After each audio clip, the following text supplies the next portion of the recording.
going forward, unfortunately, from Subaru, the STI is dead. Man, that's so suck. crazy. Like, why? They're That's everywhere. nuts. It seems That's like they're selling nuts. crazy amounts. So I actually do have a statement from Subaru Okay. of basically why this is. So I'll just read it real quick. So Subaru says, messed it up from the start. As the automotive marketplace continues to move towards electrification, I don't like where this is going. Subaru is focused on how our future sports and performance cars should evolve to meet the needs of changing marketplace and regulations and requirements from greenhouse gases, zero emissions vehicles, and corporate average fuel economy. As part of that effort, Subaru Corp is exploring opportunities for the next generation Subaru WRX STI, including electrification. Ooh. In the meantime, next generation internal combustion engine WRX STI will not be produced based on the new WRX platform, which That was an interesting way to is phrase that. a benefit and a loss. Welcome back to the Third Pedal Podcast. How's it going, everybody? Yeah, what's up? Very nice to talk to you. We have some funny stuff that we want to cover this week. Oh, yeah. I thought of a new segment idea. What is it? So for those who have been listening for a while, we tend to be a little bit negative bias towards BMW. No. So as mom raised us better than that, though, we do not, if we don't have something, no, what did she used to say? If we said something mean, she's like, no, you have to say 7 nice things. Oh, And yeah. that kind of thing. So Totally forgot about our that. new rule for the podcast, if we're going to rip into BMW, we got to say something nice about it too. That's fair. So the new segment idea, maybe I'll make a logo, maybe I won't. We'll see. Called Good Beamer, Bad Beamer. So Okay. I saw that on the notes. I thought it was like an article or whatever. no, so That's So hilarious. that's the thing. So I want to say a very funny. It was a headline. I didn't look too much into it, but we'll dive in a second. A BMW headline that just, of course, and then an actual pretty cool BMW news thing that we learned this last All week. right. So okay, So we still get to rip on them, still gonna rip on them, but we got to say something nice gotta say afterwards. something nice. Yeah, Okay, gotta build that's them fine. back up a little bit. Can't be all rude because the buildup is actually pretty freaking cool. All right. Something I haven't seen. It's something that I don't think any other German car manufacturer would be confident enough to do. So it's very interesting. It's actually a very cool moment for BMW. Wow. So All right. let's get into it. So first one, it's a Jalopnik article. Okay. Let me just read you the headline, then we'll get into it. BMWs are bursting into flames so they don't have to be cop cars. So apparently they've had to basically curb all of their BMW police cars. Okay. Because they're having, and I'm assuming it's related to the whole O-ring on the injector issue. Yeah. Where they're just catching on fire. So they're not reliable anymore. So Wow. they've had to curb, I think all of them. It's it's the diesel engine. I didn't realize it was the diesel one. I thought it was, okay. Yeah, because they don't this is use the those here. M57. No, unfortunately, that would be cool, but I don't think but it would anyway. be cool. I think it would be cool. I mean, they have the whatever, it's 328D You or shouldn't something. run from the cops, regardless. I was just saying. They have like souped up Beamers. But They anyways, catch on fire. so they've had to get rid of their 3 Series, 5 Series, and their X5 Oh, SUVs. wow. So it's because like it all of affects them. a lot. And I don't think they added how many. Just ad of like stuff catching on fire. Yeah, Like speaking of totally fire. unrelated, but it just works. That's So, funny. They're saying, here we go. In one particularly depressing switch, the police in this place in the middle of England have replaced their 3-liter BMWs with Peugeots equipped with a 1.2-liter turbocharged engine. Mwah. So that's What a downgrade. sad, Is that what right? it says? Yeah, what a downgrade. So anyway, That I thought that was sucks. super funny. So apparently that title I thought was really funny. But That is so funny. Apparently there's some issue happening now. What They're so trying what to was the figure title out. again? So they don't have to be cops. Yeah, so they don't have to be cop That's cars. so funny. Because which I think, like this look of cop cars is my favorite ever. Yeah. It looks so cool with Yeah. the yellow and the blue checkered and the blue lights and everything and the little, like the Jason Bourne, like, Yeah, that's what I was thinking. Yeah, that's all it reminds me of. yeah, that's all I could think of. Yeah. Way better Yeah, going impression by. than mine. But yeah, so apparently here we go. Whatever the reason for the combustions, it seems a worrying number of BMW police cars have begun igniting on forces in the UK, specifically cars operated by that aging diesel engine have started Wow. spewing fire It's an after being used in N57 high-speed diesel. pursuits. Wow. So could you imagine this guy's like, it's just like what it's like the Need for Speed thing. It's like Heat 5, and then like the BMWs come in, and then there's like, Yeah, they're just catching burning on up. fire.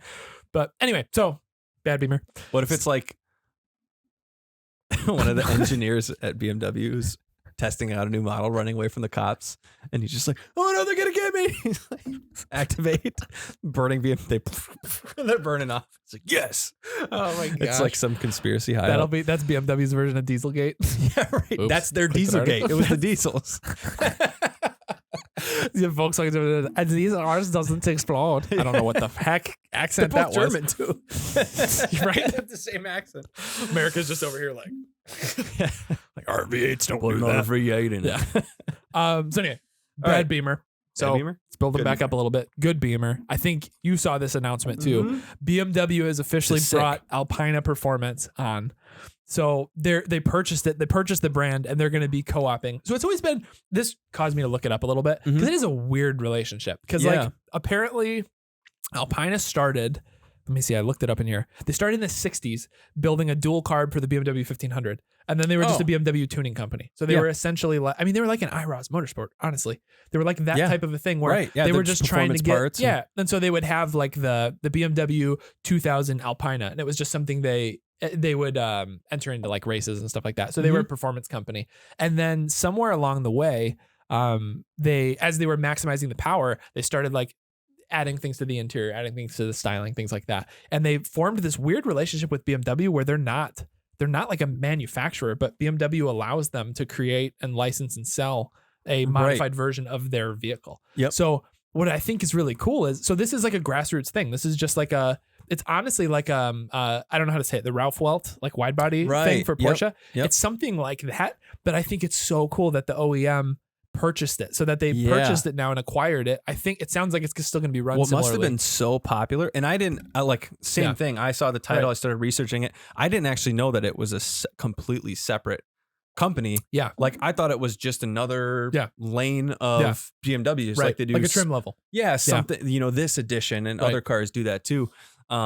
I just thought it was that, but I didn't know it was like some separate thing. And now it is just a thing. So I think it's really cool because, and this is where my statement came earlier. I don't see like Porsche seems to put themselves like above that. Like they wouldn't acquire Ralph. Well, they've done all their own engineering. Well, because they do their GT3, GT3 RS, GT2 RS. They do their high trims. Right. Yeah. But how cool is this for BMW to recognize and now actually put their money where their mouth is and fund the thing to say, hey, people appreciate these Alpina builds. Right. Let's just acquire it. Let's help them out. Because apparently, forget what one of these last, I think 2020 in the pandemic year was the biggest year for Alpina yet. Really? They grew the most in that year. And so I think they delivered the most cars they had or something like that. That's interesting. So I'm glad they're experiencing a lot of growth that way, which is cool.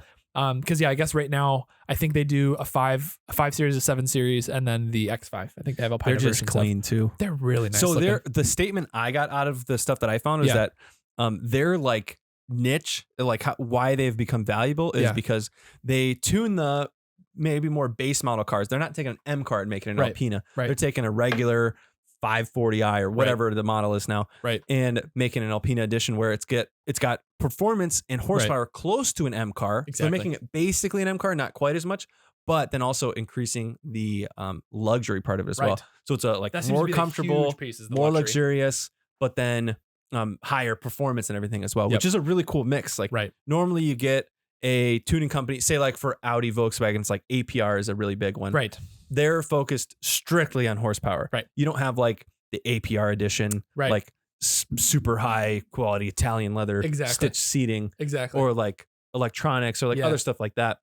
I know they do some stuff, but it's all performance based. They'll do like different steering wheels, for example, but it's like a carbon fiber performance based one with like the RPM gauge on it or something like that. Right. There's not an interior trim package for whatever. Like for the APR tune, it's not like, oh sweet, I know it's going to come with the brown leather seats now and all this other. Like it's not that, but they completely transform these cars. It'd be interesting to see how many pieces they actually touch. Like if there is like a quantity of like, hey, if it's an Alpina, it gets whatever it is, 2,600 extra parts that we manufacture that go on the car or something. But anyway, thought that was really interesting. And like huge really props to BMW as much as whatever. I haven't had great experience with my, again, janky used cars. We have limited experience. To be fair, this is a good Beamer, bad Beamer, or on good Beamer side. We haven't had a lot of experience. Bad Beamer. The experience we've had has been horrible. Right. Actually, not myself. I've had good and bad. I've had good and bad. Yeah, my whatever 325i convertible, I think it's perfect, but it was 100,000 miles for a 95. I mean, they're great cars, but yeah, just from our personal experience, whatever. I can't dog them too much. It's not like I've driven all these brand new M3s and been like, it's still not refined. Like I'm sure I would love that, but anyway, is there anything as far as like what's around still today from older cars? Yeah, there's not a lot of there are, but in the lane of like really awesome looking, cool, old like 90s cars, E36 M3 is definitely up there. Same with the E30 M3, but the E36 has just got that 90s style and shape. And the E46 too. Those three generations of 3 Series have been like the most, I'd probably say the most iconic series of car over that many generations, because like even like the 240s and stuff, like a 240 from the 90s, there's a year span that's like the one that everybody recognizes as like as the car or whatever. Same with Audis, like B5s, and then B6. I don't really like the A4 and stuff. They haven't like held over time the way that the BMW championed it from the 80s all the way through rally stuff to like touring cars and all this other, all the way through the E46, and then even the next generations after that when they changed their naming structure that I don't get anymore. But anyway, so good Beamer, bad Beamer. Cool. We'll probably bring that back. That's a good section. So yeah, tear them down a little bit, build them back up, kind of leave them level. So that's speaking of Beamer thing. New cars, acquisition, changes in new cars. A lot of people are wondering, are manuals dead? I'm one of this myself, looking for new cars. My Audi, for example, doesn't come in a manual, or as they call it, across the pond, standard transmission, which I love that name. Standard transmission. It's a standard thing. Yeah. But as the third pedal podcast, this is relatively important. Right. To us. So we got to talk about manuals. It's like in the name. So I've got for you guys a complete list. Every car you can still buy in 2022 that comes in a manual transmission. So okay. It's a kind of long article. They talk about each car, but is this one of those I got to scroll all the way? Okay. You got to click a bunch. There we go. No. It's one by one. Okay, bear with me. Get all the way to the end. They had a full list. I could just read them off. Nice. All right. Okay, sorry. I'll click through them. Just talking about BMW, the 2022 M3 and M4 can get in manual. The Chevy Spark. Ooh. Interesting. The Cadillac CT4V Blackwing. Have you looked into this thing? Ooh. This thing is so cool. I've not looked into it at all. It's a V8 6-speed manual sedan. Is new sedan that Cadillac's making. It is sick. Did this take over from the it wasn't the Caprice, but like that SS, the one that was like a police car? Probably. Maybe it's a similar platform. They've always had like CTSV. Like a CTSV is a pretty popular, V8, like kind of like a sedan Camaro sort of thing. Is how I look at it. A guy with I'm not sure what it was. So sorry, dude, if you're listening. But the Cadillac stitched our cold start video, and his sounded awesome, dude. It had that choppy. We'll cut it in right here. Oh, it sounded so good. The chop. You can't get over the chop. I love, the small 4-cylinder turbos and stuff like that. Like those things are really cool to me. Different the though. Chop though. Oh yeah. V8 chop. All right. The way that it makes you feel like in your chest. Right. So Cadillac, CT4V and CT5V Blackwing. I feel like that's cheating to add two. Kind of the same because they did M3 and 4. Whatever. Yeah, that's true. I'll forgive it. The Chevy Camaro. Good. Dodge Challenger. Thank of course. God That's still bless coming. America. Ford Bronco. I found out. I didn't know that came in a manual. That's cool. That's very Jeepy of them to do. Totally. Love it. Ford Mustang. Of course. Honda Civic still comes in a manual, and that looks great. They look awesome. That looks really good. The new, I hate to say it, but like, I don't know. It's like if you're a German car guy, you kind of make fun of the Honda Civics and stuff like that a little bit, but because you used to be able to, and then now this thing. Well, now they look sick. Now it's like, oh, dude, look at that. What kind of Audi is that? And it's a Civic. And it's a Jetta now. You cover if you cover the logo in the middle. Everybody's sharing styles and everything. So Honda Civic still in a manual. The Hyundai Elantra. Okay. Side note: have you seen the what are they called? The N, I think, is their performance brand of these. The Elantra and the Veloster are sick. Really? They come with like pop bang tune, like a valved exhaust that sounds sweet. They come in a manual. From the factory, it comes with that? Yep. So it comes from the factory with a sweet exhaust, sweet styling. They got a little spoiler. Tons of like sweet features. Like it's one of those things. We did guess the car a couple episodes back where we talked about the Chevy Cruze and looked at the interior, and it's like super high quality. Yeah. You're doing the same with these things. And they're sweet, like the super sharp styling. Yeah, I like it a lot. So the Veloster N and the Elantra N, I believe it's called. And they're awesome. So that comes in a manual. You can still has a sick exhaust, 4-cylinder turbo. It's front wheel drive, of course, but it's like a cool little alternative to a Civic or whatever, or GTI or whatever. That's very interesting. So Veloster N. There you go. Like I said, that one really too. Good. Jeep Gladiator. Sweet. Comes in a manual. Jeep Wrangler, of course. Kia Forte. Ooh. Forte GT, it looks like. These new Kias are actually kind of sweet. Kia's really stepping up their game. Other than, we talked about it a few episodes ago, I guess they burst into flames in garages and That's stuff. Right. That was older models. That's true. Older models. The new ones, I don't think they have that issue with. Cool branding. The Mazda 3. Dude, another hot hatchback, I would say, the 2022 Mazda 3. Mazda 3. They're so sharp. Wow. They look really, really cool. They did a great job styling on those. Interesting that they kept though the brand thing. Like they didn't make it too pointy. It is kind of bubbly still in the back. Just like look, I thought it was a whatever they are, CX-5 or whatever their SUV was. They all kind of look the same. Yeah. But the Mazda 3 still comes manual. Really cool car. MX-5 Miata. Interesting. The Mini Cooper, hardtop and convertible. The Mini Cooper Clubman, which is like their that's the one that has the SUV doors, right? Yeah. Kind of double door sort of thing. Mitsubishi Mirage. Didn't know that was still a thing. I didn't know Mitsubishi was still around. I didn't either. I thought they died. How many times can they go out? Weren't they down for a while? Well, because then they were like, we're going to bring what car? The Lancer. They're like, we're going to bring the Lancer back. And then it was that crossover. Right. You see that? And we're like, no, that was the Eclipse they brought back as a crossover. That was way back. You're right. They've been making the Lancer up until, someone correct us. I don't know. I feel like 2015, 2016 maybe. They still made them. Was it that late? I think it was earlier than that. Was it earlier? Yeah. Okay. Interesting. Weird. I didn't know they were still around. So yeah, they still make that. The Nissan Versa for some reason. You can still get in the manual. That's cool. Of course, the Nissan Z400 Z, right? It's called. Yep. So I saw a clip of Forsberg, I think. Okay. Has one of these. Really? That he's like tuning, getting ready for drifting already. Sick, and so I didn't know they were selling already. So I was like commenting on like, hey, where can I didn't know you could buy these yet. Right. And everybody commented back at me like, you can't. Oh, this guy's just cooler than you. Like he gets to have one. Yeah. You know, because he's partnered with Nissan. Man. So he gets to have one of those. But I can't wait for those to come out. Really, really want to drive one, especially owning a Datsun in the past. Yeah. Did I tell you my story about those at SEMA?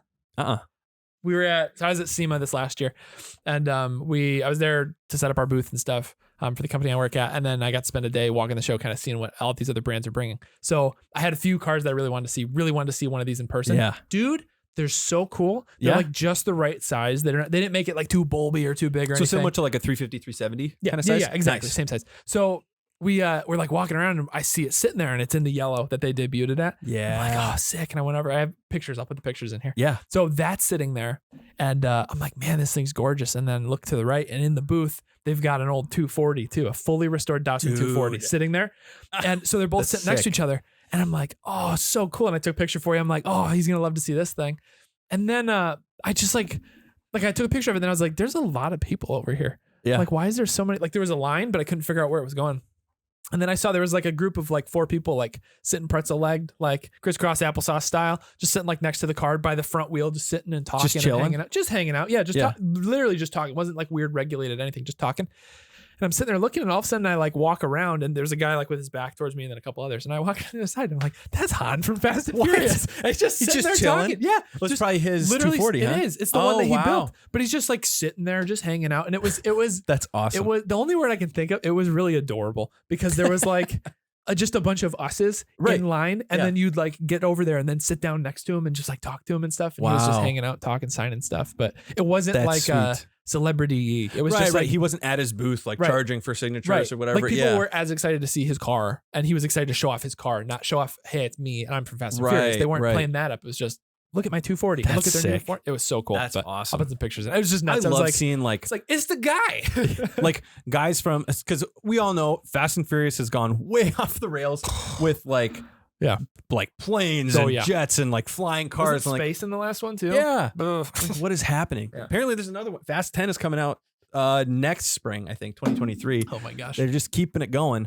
I saw as I was like looking up stuff, I saw a trailer. It was in an article, a trailer for Fast 9. And I like watched the whole trailer, was looking up the movie to talk about it, and I'm like, this came out last year. It's like way old news.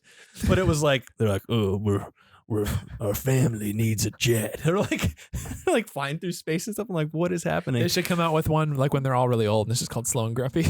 They're racing their wheelchairs, but then their wheelchairs are like and get wings, and they're just like, and they're still beating people up. Yeah. So, anyways, I love it when when like I guess we could call them like car celebrities, right? Those Han especially. Yep. Those guys are just like they're just like us, right? They're just super into cars. They're just cool car guys, right? Who have made it as a cool car guy to the highest possible level, right? Like as high, you think of like Ken Block working with Audi now, right? Like in partnership there, or I think it's Forsberg. If I'm saying the wrong guy, there's a drift guy. I think it's Chris Forsberg. I don't know think he's the guy who had the 400 Z. Gotcha. Like just like making it as a car guy at that high level, but they're just like us. It's like sitting down by his 240, right? Not like the one the set brought for him that they built for the movie. That's what I love so like much. His car. Right. That he I know there was like a whole video series about him building that thing and like how much passion he put into it, what he wanted it to feel like. And it's just so cool. Like that, you're totally right. It's that like he could show up in whatever car he wanted to and have whatever booth he wanted to and everything. But he chose to like partner with the OEM, bring his car, let that be the little thing to show that Nissan cared enough about the old 240 to bring out the 400. Like it's like an enthusiast made remake. And of remakes of cars, this is one of the best. 100%. I would say coming 100%. Up because the Supra is awesome. Don't get me wrong. But it has been a little bit of a disappointment. Initially, people didn't like it was made with BMW, and like this one's like Nissan through and through. It's a Z car. It is a Z car through and through. So can you get the Supra and stick shift? Nope. Wow. I know. That's a bummer. I mean, it's faster, but like still. Yeah. That's just, you lose. That's what's really cool about this. Like looking at this now really makes me want Porsche to bring back like a 968 or a 944. Right. Wouldn't it be sweet? So cool. I don't think it's their market. They got other stuff going on. But Nissan this is still like a low enough price point. Like for Porsche to bring back a 944, for example, it would have to be so expensive because of all the R&D and like all that other stuff that comes into it. To get that name, which nobody would pay more than a 911, like a Cayman for. It'd have to be 911 like the or a Cayman or whatever is like that's like the thing. It'd have to be somewhere in like a 40, 50 price point to make sense. Yeah, and instead they did the 718. They wanted the smaller convertible because that's what sells. If somebody wants the Porsche name for something like that, they don't really want. They don't want the rear engine. You want the boxer engine. You don't want a regular. So I'm assuming they would bring it back as if they were making it like this, like a straight 4. Well, that's what our theory was. Remember, as we talked about this, and it would have the S3 platform in it, so it'd have that engine platform in it because it's already a 4-cylinder turbo, and then they would go that way. But wouldn't that be so cool? It'd be so neat. All right, really on cool. to the next one. Yeah, sorry. Speaking of Porsche, 718 or 718. Sorry, Porsche guys. That still comes in a manual, and the Cayman still comes in a manual, so that's awesome. The 911, I think across all types of it, which that's another car that's like has so many different models of the 911. That is probably, I guess I said that before, if the E30 was probably the one that has lasted the generations, but I guess it's 911 for sure is the most iconic, longest lasting. You can look at a 70s is probably the first couple, 60s, but like a 60s to a 2022, you can tell it's the same car. You can't do that with most cars. Most cars haven't lasted that long, but like to take one from then that has probably every single year without fail come out. I don't know if they come out with a new model every time, but but always circle lights, always rear engine, always scooped front, always the humps coming up for the lights. Like there's a lot of those things that have stayed similar over all the years. Which is just awesome. Yeah, it's really cool. So BRZ, you can still get in a manual. I kind of like the remake. I don't know. Some people didn't like them. I'm so on the fence with it. I think I loved all the wide body ones, whatever you say about wide body and slammed cars and all that other stuff. It just looks cool. Man, dude, the Liberty Walk kit on the like the older generation one. I'm sure there's a dude who's building the wide body one of the new ones. I was just gonna say, I follow a guy. I think it's on TikTok, and he posts it every once in a while. He's building it. It just looks nuts. One looks it looks nuts. So Subaru Outback, you can also get the Crosstrek. You mean? I didn't know you could get the Crosstrek and a stick shift. Yeah, I didn't know that either. Dude. Crosstrek, you can still get a 6. Don't have to mess with the stupid trade CVT. Let's go. Impreza, of course. You can still get the WRX and WRX STI. You can still get the BRZ with a Toyota badge on it, the GR86, the Toyota Corolla, you can still get the Toyota Tacoma. Sweet. Of course, the Golf GTI, Golf R. I didn't know they were going to do that for the R. That's cool. Oh, yeah. Yeah, the Golf R. Cool. Yeah, they've always made them. Well, besides the R32, when they switched, like one was only manual, one was only auto, at least here. The Volkswagen Jetta. And lastly, the... Oh, that's the end. Hey, the list that we were looking for. Oh, great. I just scrolled through them all for no reason. But anyways, that's the full list. So yeah, there's still all to say. There's still hope. There's still a lot of standard transmission cars coming out. I'm really excited for the Nissan Z. I would love to get my hands on one of those and be able to modify it. Drive it. It just seems like such a fun car. Yeah, let's pick if you could pick, let's say your top 3 to go test drive and feel out. What would it be? Nissan Z. So let's take the 911 away. Let's take any of like the Subaru, like different kind of cars that you could drive. Sure.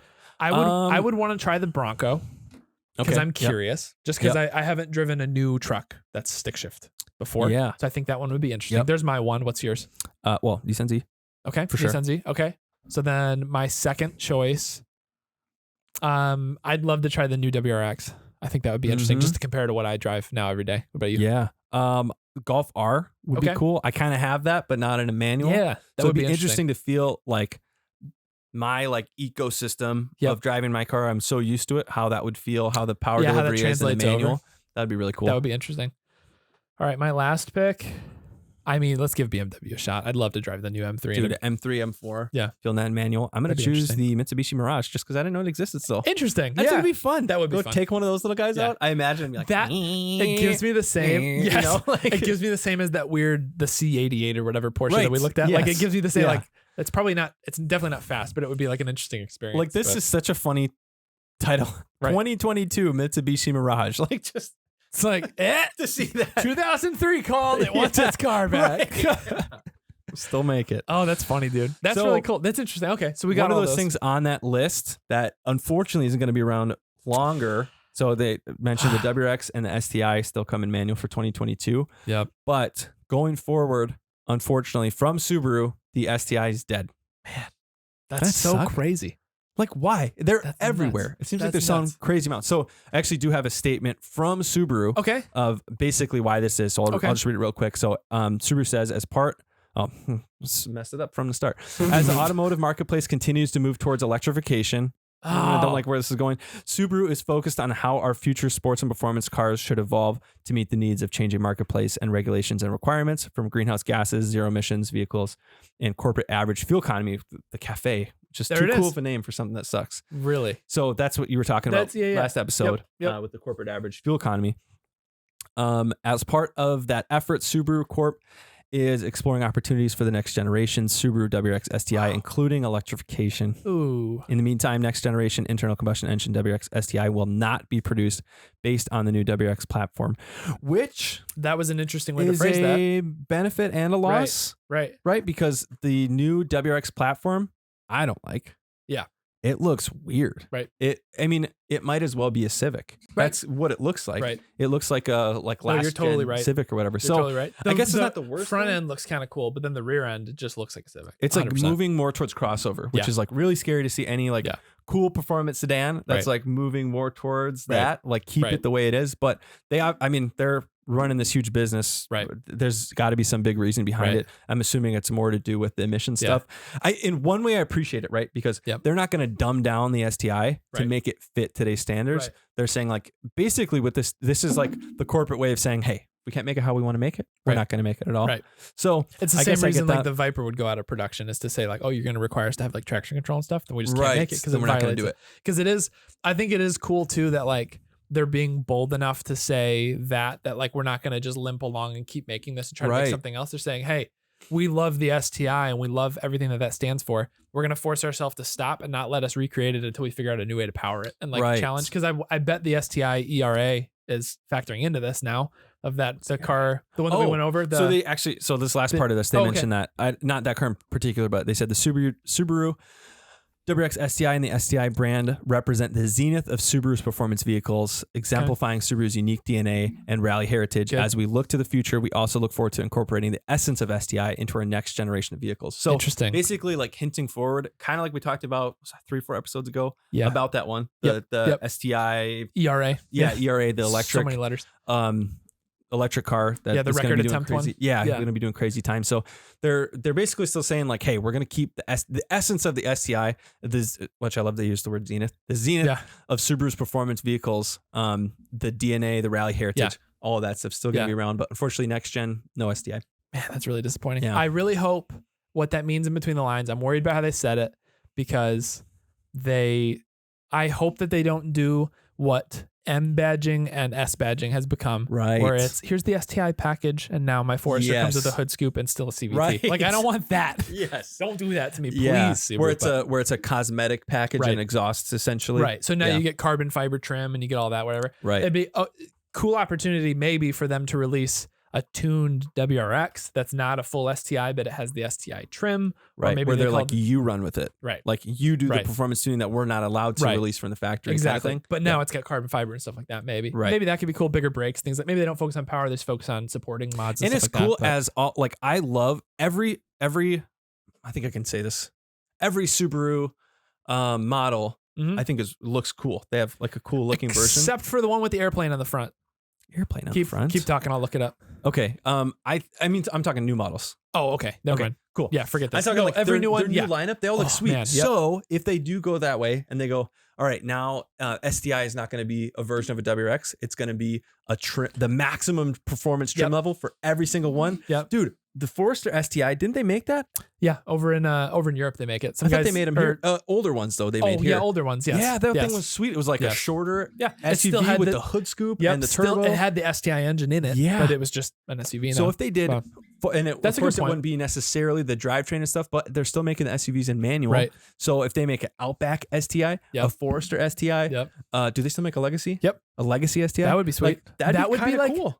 Honestly, yeah, I didn't think about that. That would be like an S6 essentially, like a Legacy STI. If it was that, it would be like Audi sedan. doing an A, S, and an RS on every single model. Okay, they don't do all of them here, but think of even their SUVs. They have the RSQ3, RSQ5, RSQ7, RSQ8. Yeah, like they interesting. Have all those super high performance of basically every one of their models. Yeah, okay. If Subaru did that, that'd be cool. Kind of cool. That'd be a cool way to use the platform already. Just put the 2.5 and everything. Then in you go your 1, 2, and 3 level. You go your Impreza. Yep. Your WRX, and then your WRX STI trim. Right. It would be. It could be kind of cool. That would be interesting. Okay, interesting I like to see how that happens. That's an interesting forecast. Yeah, well, I guess we'll see. Unfortunately, I guess that's the end of STI for now. But it does sound. I mean, it's interesting to see them. They released their first electric car. They do this record attempts car, and now announced that the STI is no longer. But they currently have like Travis Pastrana and all these guys doing like WRX rallycross stuff. So like clearly they're still in that world. They're not. They're not saying, oh, we're eco-friendly. We're only going to do this one thing. That's a huge part of their audience is all the like foresty outdoors kind of people. Right. But yeah, that's interesting. I'm interested to see where that's going to go. We'll see where it goes. I'm excited to see in the next couple of years. Yeah, where that comes out. Hopefully it's hopefully Subaru, if you're listening, you can have that idea for free. I just want to see the cars. Right. So if you can drive them, if we can just drive one, just like test something free out. with an asterisk. Yeah, you could. I don't need a percentage of the cars or anything. No. That's okay. Nothing. Not that I'd get on for that anyways. Right. But just love to drive them. Right. All of them. Right. Be sweet. So make a video free of charge for you. But anywho, that's what we got for this week. There we go. Thanks for joining us. Thanks for watching. Peace.